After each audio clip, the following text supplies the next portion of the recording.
Hola jóvenes, soy la profesora Débora Ponce y trabajaremos los ejercicios de geografía de la semana 14.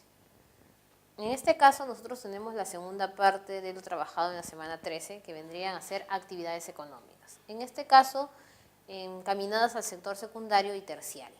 Empezaremos entonces por el primer sector, que es el secundario, el sector de la industria, también llamado sector de actividades transformativas.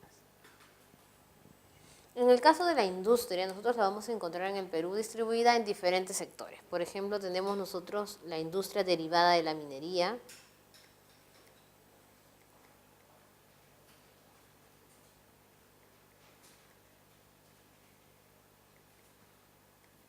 tenemos la industria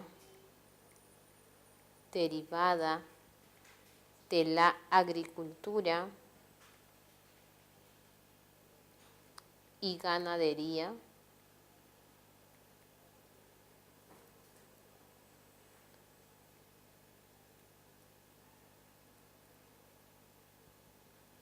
derivada de la pesca,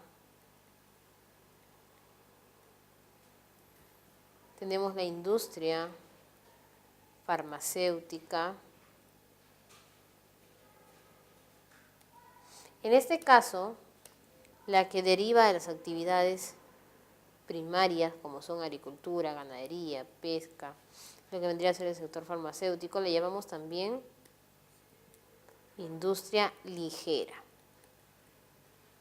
¿Por qué razón? Porque son para consumo directo, por eso también le llaman bienes de consumo.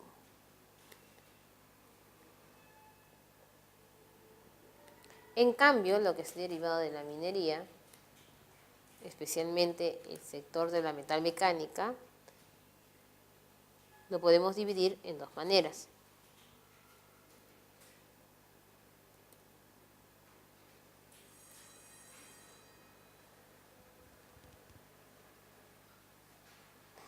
En bienes de equipo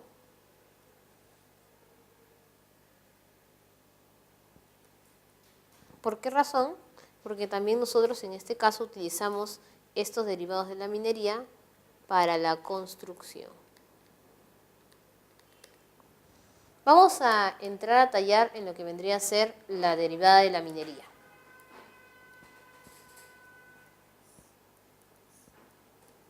En este caso, ¿qué es lo que nos va a interesar?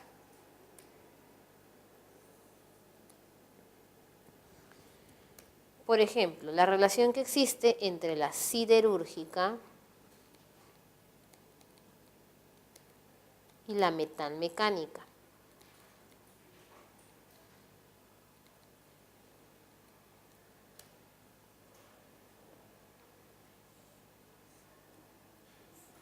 Ambos tienen en relación un elemento conocido como el acero.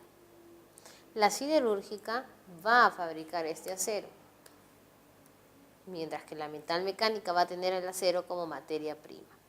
Cuando hablas de siderúrgica, hablas de elementos pequeños, por ejemplo, tornillos, estás hablando de alambres, mientras que cuando hablas de metalmecánica, hablas de grandes estructuras.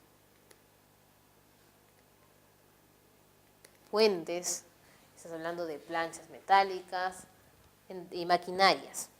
Entonces, estos siempre nos van a preguntar a nosotros cuál es la relación que existe entre estos dos. Sin embargo, entre lo que es la siderúrgica, estamos en dos grupos diferentes. La metalmecánica se relaciona con lo que son materiales para construcción, bienes o materiales de construcción.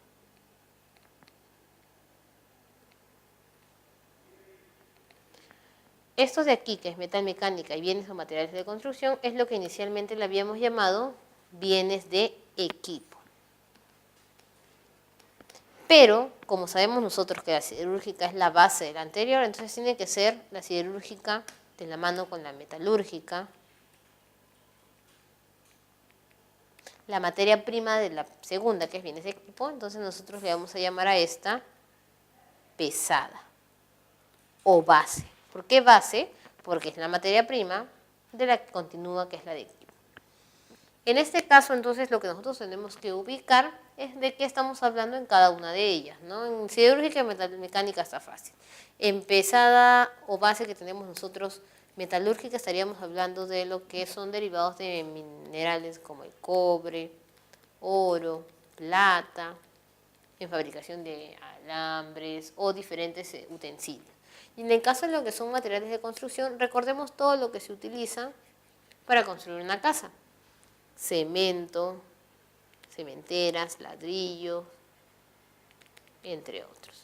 Ahora, vamos a leer nosotros la pregunta y ubicar en la fábrica de las que nos mencionan a cuál sector industrial pertenece. Especialmente hemos ahondado en el tema de la minería porque es el sector en los cuales nos van a precisar la pregunta. Las fábricas de cemento en Lima, Chilca, Junín, Arequipa, etcétera, se ubican en zonas que contienen afloramientos de roca caliza, necesarios para la fabricación de este producto, el cual forma parte de la industria. Entonces acá tenemos dos palabras claves. Nos han mencionado cemento, fábrica cementera, y nos han mencionado la caliza, que obviamente es la materia prima para la fabricación del cemento. Entonces la roca caliza, en su transformación a pasar a ser cemento, ¿en cuál estaría? Tenemos entonces productos metalúrgicos y nosotros ahí no vemos ningún derivado de cobre, de oro, de plata o similares. Entonces no podría ser. Refractarios y acabados. El cemento es para construir una casa, por lo tanto no son mecanismos de elaboración para acabar alguna pieza de construcción. Bienes de consumo, estamos hablando nosotros aquí los que derivan de agricultura, ganadería, pesca, farmacéutica y que tú lo puedes utilizar directamente. El cemento no lo podemos comer, no lo podemos usar inmediatamente en nuestro cuerpo, así que no puede ser bienes de consumo. Entonces nos queda material siderúrgico o bienes de equipo. Recordemos que la siderúrgica es la materia prima de la metalmecánica y está en la mano de lo que es pesada o base. Pero la siderúrgica da a luz a lo que se conoce como acero. Y no están hablando del acero, por lo tanto no podría ser. Entonces nosotros nos quedamos con lo que es bienes de equipo. Y si revisamos lo que significa bienes de equipo, está tanto la metalmecánica como los bienes o materiales de construcción, donde encontramos específicamente el derivado o producto final como el cemento. Ahora, nosotros nos encontramos en la segunda pregunta en la industria ligera. Entonces, aquí nosotros tenemos que ver cuáles son los tipos de industria ligera más conocidas, ¿no? Si nosotros vamos a revisar nuestra información, nos vamos a dar cuenta que generalmente son todos elementos de los cuales nosotros consumimos en el hogar o utilizamos frecuentemente en nuestra vida cotidiana. Entonces tenemos aquí la parte de la pesca. Derivados de la pesca, estaríamos hablando nosotros entonces de aceites de pescado, harinas de pescado y las famosas conservas, mal llamadas latas de atún, porque en realidad no todas las conservas son de dicho pesca o de dicho pez, ¿no es cierto? Luego tenemos nosotros las derivadas de la agricultura y ganadería. En este caso vamos a darnos cuenta que tenemos en primer lugar las oleaginosas. Y aquí es muy fácil diferenciarlas porque están hablando de los aceites, todo lo que son derivados de semillas. Molinera del arroz y sus derivados, generalmente el arroz, parte del norte, algunos lugares de la selva y obviamente en Lima. Derivados de las azucareras, tenemos ahí el famoso Coazúcar, que es la asociación nacional que tiene a cargo la producción y la supervisión de todos los que producen azúcar, obviamente, y sus derivados. Tenemos luego nosotros los lácteos, que son elementos que derivan de la leche, del ganado, que puede ser vacuno, que puede ser de cabra, entre otros. Textil, estamos hablando nosotros de telas, que derivan del algodón, lanas, entre otros. Y por ahí algunos pueden mencionar, ¿y las pieles dónde están? Las pieles no son consideradas dentro de la industria textil, sino dentro de la industria de la peletería, que trabajan el cuero para convertirlo en ropa, en carteras, zapatos, etc. Vamos a tener también el embutido, que derivan del ganado porcino, específicamente en la zona de Lima encontramos la mayor cantidad de este ganado. Y obviamente no podemos dejar de mencionar las bebidas, que tienen sus diferentes zonas, ¿no? Si hablamos nosotros de uva, estamos hablando de las zonas de Ica. Y en el caso de Lima encontramos la mayor producción de empresas cerveceras y de gaseosas, así también como las exclusividades que encontramos nosotros en la zona de Arequipa. Por ahí tenemos los productos farmacéuticos, que si bien se nos viene a la mente por la palabra farmacia siempre productos que son de medicina, sin embargo no, están también acá los medicamentos, sumándoles a ello los productos de belleza y los productos de limpieza. Por eso los grandes acreedores de las industrias farmacéuticas, por ejemplo, Nick, Tyson, nosotros tenemos aquí la empresa de Sapolio, se relacionan siempre con unos laboratorios que son los que producen los medicamentos. En este caso, entonces, tenemos nosotros que distinguir de toda la industria que hemos revisado, que es la industria ligera, a cuál hacen mención cuando decimos que la materia prima es la piel del vacuno. Entonces tenemos lácteos y derivados. Si dicen vacuno, se nos puede venir a la mente lo que son las leches, pero la leche no se utiliza del vacuno de su piel, sino obviamente de la obtención de esa misma leche, entonces no podría ser. Embutidos y cueros. El cuero se puede obtener, pero la piel de vacuno está hablándose de ese mismo cuero que es transformado, entonces no se está obteniendo otro producto, solamente se está hablando de la misma piel ya trabajada. Y embutidos estamos hablando nosotros del porcino. Por lo tanto, en el caso del ganado vacuno, si bien podríamos también tener embutidos que derivan del vacuno, no estamos hablando de la piel externa, sino de la parte interna.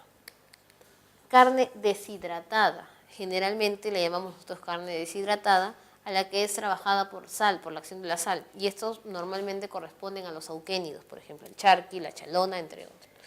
Y algunas carnes que se venden de esa manera, pero en este caso no estás usando la piel, su nombre lo dice, estás usando la carne. Tenemos entonces textiles y embutidos, vestimenta y accesorios. Ya habíamos eliminado embutidos, pero por allí sí queda la duda de los textiles. En los textiles estamos hablando de algodón y estamos hablando de lanas. Por lo tanto, nos queda como respuesta única la vestimenta y accesorios. Tenemos aquí ingresando ya a la parte del sector terciario, el tema del comercio. En el tema del comercio nosotros tenemos dos tipos, comercio externo y el comercio interno. En el comercio exterior estamos hablando de dos tipos de productos, productos tradicionales y productos no tradicionales. ¿Cuáles son productos tradicionales? Estos productos tradicionales se venden en toda temporada, pero no generan abundante ganancia.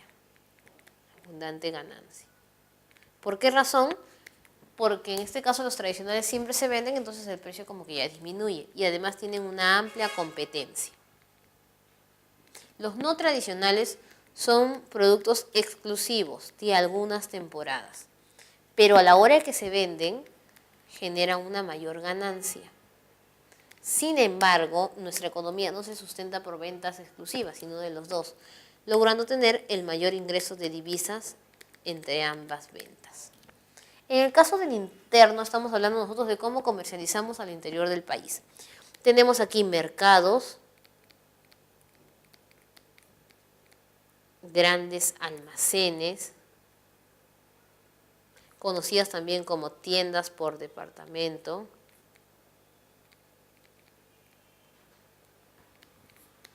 tenemos supermercados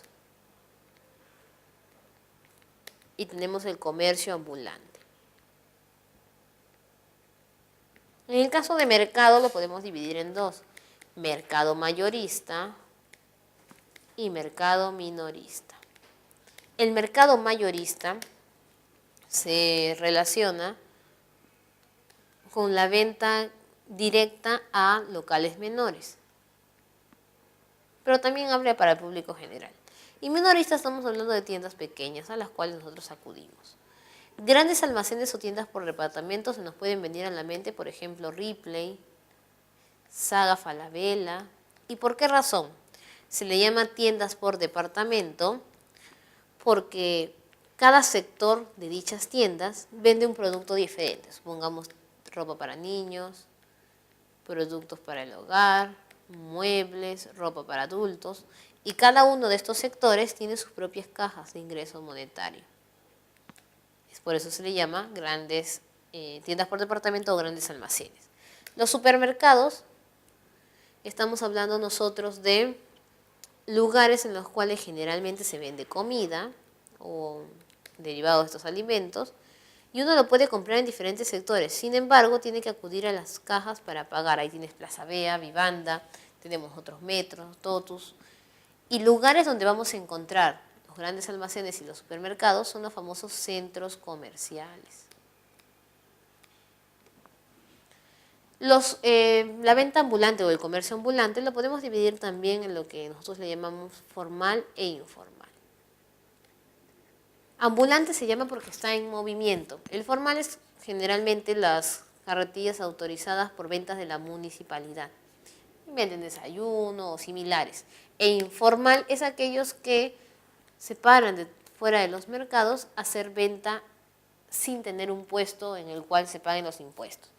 Si bien estos de aquí también son llamados venta ambulante, se les llama informales porque ellos no se están moviendo, como su nombre lo dice, están situados en una zona aprovechando la venta de otros negocios que sí han reglamentado pagando los impuestos su venta.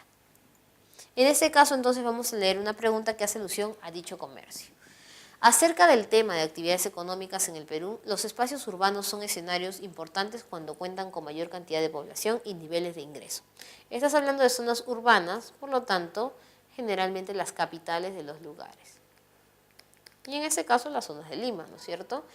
Viven más personas y por lo tanto se genera un mayor pago económico. En la historia económica del Perú, estos aspectos también constituyen consecuencia de ¿por qué razón los centros comerciales, los grandes almacenes o los supermercados siempre nos ubican en dichas capitales? ¿Cuál es la razón? ¿El centralismo, el capitalismo, el mercado libre, el desarrollo local o el descentralismo? El capitalismo es todo este tipo de ventas y no habla de una ubicación específica en el lugar. El mercado libre, entonces no estaríamos hablando de escenarios amplios que generen un gran ingreso económico, ¿no es cierto? Desarrollo local, si bien los lugares urbanizados se encuentran con estos centros comerciales, el desarrollo local no lo han logrado estos centros comerciales, sino estos espacios urbanos. Sin embargo, no deja de ser una tentativa respuesta.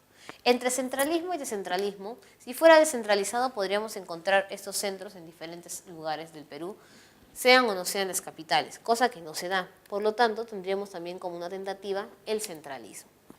Ahora, influyen en la actividad de exportación no tradicional o del comercio interno. Por lo que hemos visto, las dos posibles o tentativas respuestas están hablando más que todo del consumo interno del país. No están hablando del externo. Por lo tanto, no podría ser la letra D y nos estaríamos encaminando a la letra A. El centralismo hace que todos estos centros comerciales, mercados y tiendas que se van generando por venta del capitalismo se den siempre en lugares donde hay mayor población y tengan un mejor acceso económico. Ahora pasamos a otro tema del sector terciario. Este tiene que ver con el transporte. Tenemos nosotros varias vías de transporte, ¿no es cierto? Lo que vendría a ser aérea. Ahí estamos hablando de los aeropuertos, destacándose el aeropuerto Jorge Chávez. Estamos hablando nosotros de la vía marítima, destacando los puertos, el puerto del Callao, el puerto de Chimbote. Tenemos también la vía fluvial, destacando el puerto de Yurimaguas. Y obviamente lacustre, destacando Puno. Tenemos no solamente la parte aérea o la parte marítima, sino la más importante que nosotros siempre utilizamos, la vía terrestre. En este caso vamos a reconocer primero los tipos de avenidas que pueden existir. Entonces nosotros tenemos asfaltada, sin asfaltar y trocha. Trocha es cuando no tenemos ni la vereda ni la pista, las personas con el uso continuo de dicha vía, entonces han generado una forma por donde transportarse. Sin asfaltar generalmente es cuando las veredas ya están terminadas, pero no se ha colocado la pista, entonces pasa una aplanadora y esa parte más baja es la que utilizan para medio de transporte. Y asfaltada ya es la pista terminada, ¿no es cierto? Pero nosotros tenemos pista y autopista. Y la diferencia es muy básica. La pista generalmente tiene una sola vía y la autopista tiene dos vías, teniendo también vías auxiliares. Ahora, nosotros podemos catalogar no solamente el tipo de vía en la cual nos vamos a transportar, sino hacia dónde nos va a dirigir. Entonces tenemos las redes nacionales, las redes regionales y departamentales o distritales. En el caso de las redes nacionales, nosotros vamos a trabajar por ejes. En este caso tenemos ejes longitudinales y ejes transversales.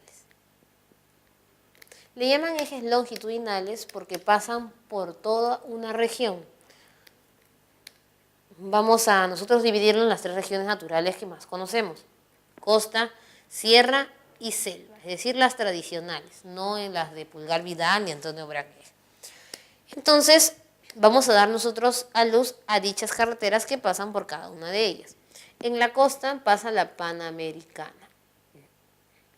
En la sierra, la longitudinal de la sierra. Y en la selva, la longitudinal de la selva. También llamada Fernando Belaúnde Terra. Ahora, antes estábamos empezando nosotros por el norte y terminábamos en el sur. Ahora ya no, vamos a contar desde el medio. Desde el medio hacia arriba, es decir, de Santa Anita hacia arriba estamos contando la Panamericana Norte. Y de Santa Anita hacia el sur, la Panamericana Sur. E igual va a pasar en el caso de la Oroya con las zonas de la sierra y de la selva, inclinándolas hacia arriba y hacia abajo. Pero en el caso de la longitudinal de la selva hay un problema. La vía final, que es la vía del sur, no se ha terminado de construir. Por lo tanto, casi siempre accedemos en esa zona a ejes transversales. Estos ejes transversales van a pasar en norte, centro y sur. Por el norte vas a atravesar lo que es costa, sierra y selva, va a pasar Mesones, Muro, también conocida como la carretera de Olmos. En la parte central, su nombre lo dice, va a pasar la carretera central. Y en el caso del sur, la interoceánica del sur. Si nosotros unimos la parte centro y sur por la parte de lo que es la zona sur de la carretera panamericana, va a encontrarse la vía Los Libertadores. Entonces, allí nosotros tenemos una unión. Si uno quiere viajar desde Trujillo hacia Tacna, podemos usar la Panamericana. Pero si queremos irnos de repente desde Lima hacia Amazonas o desde Lima hacia Loreto, vamos a usar más de una carretera, ¿cierto? En el caso de la carretera central, antes le decían Federico Basadre. En este caso no vamos a usarlo de sinónimo, porque nosotros sabemos que la carretera central no llega hasta la parte de Ucayali, y ahí inicia esa carretera famosa conocida como Basadre, que no es la misma, sino es otra carretera que da terminación a la carretera central. En el caso de las vías regionales, estamos viendo nosotros vías que te van a llevar hacia dónde, hacia las carreteras o hacia los ejes. Si este es mi eje, por ejemplo, central, las carreteras o vías que me llevan hacia esa carretera central son llamadas regionales. Pero nosotros sabemos que estas principales tienen otras adyacentes.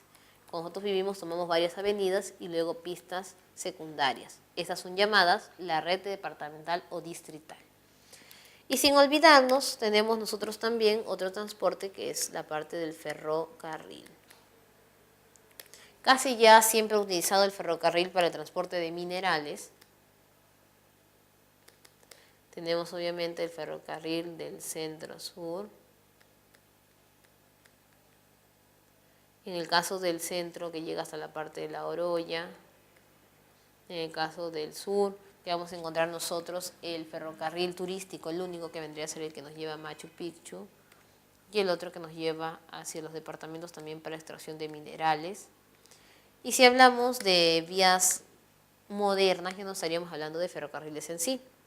Si hablamos de vías modernas, ya no hablamos de ferrocarriles, sino ahora de los trenes. En este caso, los trenes eléctricos. Tenemos uno en actividad que va desde Villa El Salvador a San Juan del Lurigancho. Uno que está en construcción, que es uno subterráneo de Ate hasta el Callao. Y posiblemente más adelante tengamos nuevos trenes eléctricos. Vamos a ver entonces el ejercicio que nos plantea. Un grupo de turistas desea viajar por vía terrestre desde Lima a la provincia de Ucubamba, en la región Amazonas. Identifique las carreteras que utilizarían para llegar a su destino.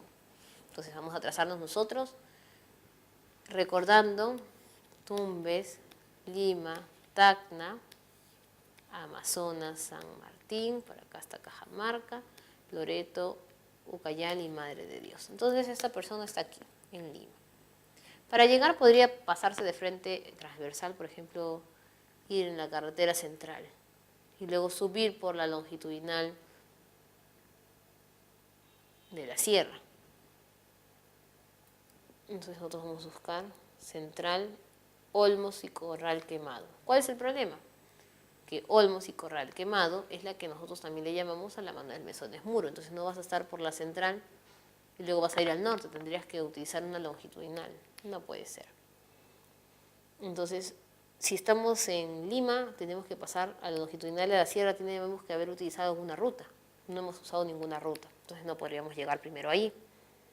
Nos queda la longitudinal de la costa, llamada también Panamericana. Entonces puede ser cualquiera de ellas. ¿Subo hacia dónde? Hacia la zona norte. ¿Y ahora dónde tengo que dirigirme? Hacia Amazonas, es decir, tengo que tomar una transversal. Y la transversal del norte se llamaba Manuel Mesones Muro o Corral Quemado. Entonces no puedo pasar del norte, de la parte de la Panamericana hacia el sur, que es los Libertadores, porque Amazonas está hacia el norte. Y no me puedo ir de la Panamericana a la longitudinal de la selva sin haber utilizado una transversal. Entonces, ¿cuál tengo que utilizar? Panamericana y luego Manuel Mesones Muro, conocida también como Corral Quemado. Entonces, hasta allí hemos terminado los 4 ejercicios de geografía.